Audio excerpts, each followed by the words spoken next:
குருதேவா யோகி ராமா சூரத்குமரா தயாபரா யோகி ராம் சூரத்குமார் யோகி ராம் சூரத்குமார் யோகி ராமா சூரத்குமார் யோகி ராமா சூரத்குமார். உங்கள் அத்தனை பேரிடத்திலும் ஆத்மஸ்வரூபியாக இருப்பது இறைவன்.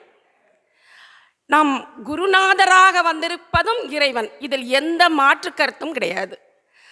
ஆனால் ஆத்மஸ்வரூபியாக நாம் அத்தனை பேருடைய உள்ளத்திலும் இறைவன் இருக்கின்றான் என்று சொல்ல முடியுமே தவிர ஆத்மஸ்வரூபியாக குருநாதர் இருக்கின்றார் என்று சொல்ல முடியாது. நம்முடைய முன்னுரை வழங்கிய நம்முடைய ஆனந்த குருகுலத்தின் தலைவர் அவர்கள் சொன்னாங்க, குரு கடாட்சம் சரஸ்வதி கடாட்சமாக இருந்து பட்டிமன்ற பேச்சாளர்களுக்கு நல்ல சிந்தனையும் பேச்சாற்றலையும் கொடுக்க வேண்டும் என்று. இதிலேயே புரிந்து விடுகிறது அல்லவா நடுவர் அவர்களே, ஒரு பேச்சாற்றலும் நல்ல சிந்தனையும் வர வேண்டும் என்றால் அந்த சரஸ்வதி கடாட்சம் இருக்க வேண்டும். அது மட்டுமல்ல, நம்முடைய ஆனந்த குருகுலத்தில் இருக்கக்கூடிய நம்முடைய யோகிராம் சூரத்குமார் ஸ்ரீராம் ஜெய்ராம் ஜெய் ஜெய்ராம் என்ற இறைநாமத்தை சொல்லித்தான் இறைவருள் அவருக்கு கிடைத்தது. அப்போ அவர் சொல்லக்கூடியது என்னது? My father only exist nobody else nothing else. அவர் மை ஃபாதர் என்று சொல்வதை யாரே? இறைவனைத்தானே அவர் சொல்கின்றார். அவரும் இறையருளை மட்டும்தான் அவர் குறிப்பிடுகின்றார். அங்கெங்கனாதபடி எங்கும் நிறைந்திருக்கின்ற இறைவன் தென்னாட்டில் மட்டும் நடராஜராக இங்கு உருவமாக காட்சியளிக்கின்றார். அதனால்தான் தென்னாட்டிலுடைய சிவனே போற்றி எந்நாட்டவர்க்கும் இறைவா போற்றி என்று சொல்கின்றோம்.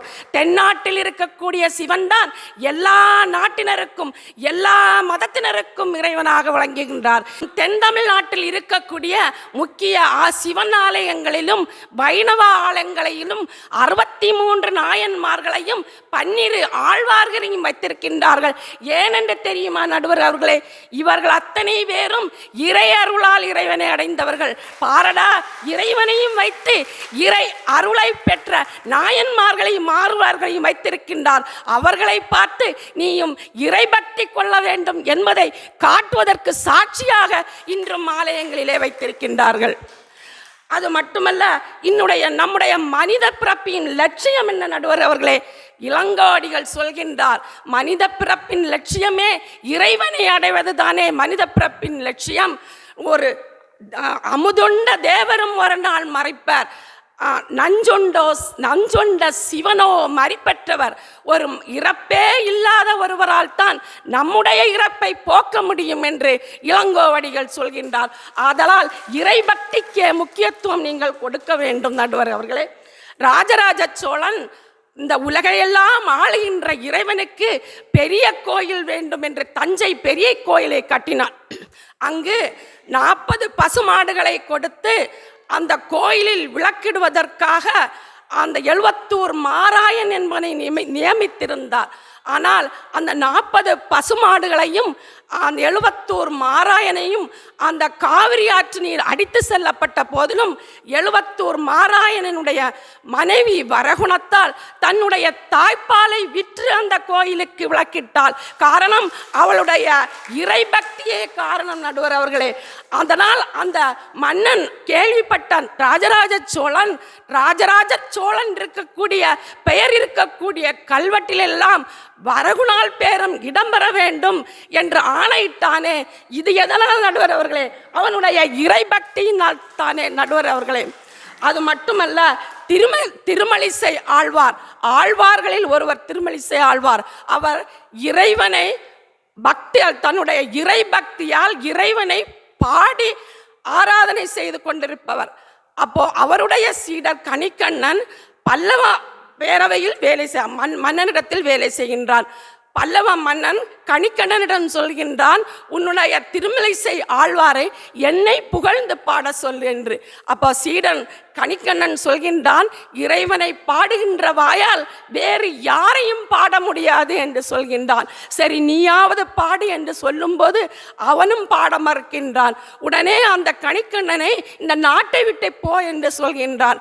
இதை கேள்விப்பட்ட திருமலைசை ஆழ்வார் சொல்கின்றார், கணிகண்ணன் போகின்றான், காமருப்பும் கச்சி மணிவண்ணா நீயும் இங்கு இருக்க வேண்டாம், நானும் செந்தா புலவன் நானும் போகின்றேன், நீயும் உன் பைனாக பாயை சுருட்டிக்கொள் என்று இறைவனுக்கு ஆணையிட்டவுடன் இறைவன் தன்னுடைய பாம்பு படுக்கையை சுருட்டி கொண்டு அவர் திருமலிசை ஆழ்வாருக்கு பின்னாலே சென்று விட்டாராம். மறுபடியும் இறைவனை காணவில்லை என்று சொன்ன உடனே மன்னன் போய் திருமலிசை ஆழ்வாருடைய காலில் விழுந்தவுடனே அவர் மறுபடியும் கூப்பிடுறார் இறைவனை. கணிக்கண்ணன் போக்கொழிந்தான், காமரப்பூம் கச்சி மணிவண்ணா நீயும் திரும்பி வா, உன்னுடைய துணிவுடைய சென்னா புலகன் நானும் போக்கொழிந்தேன், உன்னுடைய பைனாக பாயை விரித்துக்கொள் என்று கட்டாயிட்டுகின்றார் இடத்தில். அவர் வந்து பைனாக பாயை படுக்கையை போட்டு கோயில் அமர்ந்திருக்கிறார். இது இதனால் நடுவர் அவர்களே, இறை பக்தி தான் இதற்கு காரணம். அது மட்டும் இல்லை, குலசேகர ஆழ்வார் நம்மளாம் இருக்கிறோம், குரு பக்தி உடையவர்கள் இறைவனையே பார்த்து கொண்டிருக்க வேண்டும் என்று ஏதாவது ஒரு பிறப்பை கொடு என்று நீங்கள் கேட்டிருக்கிறீர்களா? குலசேகர ஆழ்வார் கேட்டார். செடியாய வன்முறைகள் தீர்க்கும் பெருமாளே, நெடியோனே, உன்னுடைய திருவாசல் நான் அடியாரும் வானவரும் அறம்பெயரும் கிடந்திரையங்கும் படியாய் கிடந்துனது பவளவாய் காண்பேனே என்று. அப்படி இன்றைக்கும் எல்லா பெருமாள் கோயிலையும் குலசேகரன் படி என்பது கருவறைக்கு முன்னால் இருக்கக்கூடிய படி குலசேகரன் படி. இது எதனால் வந்தது? ஆகவே எப்படி பார்த்தாலும் இறை பக்தியை ஞானத்தில் விஞ்சி நிற்கிறது.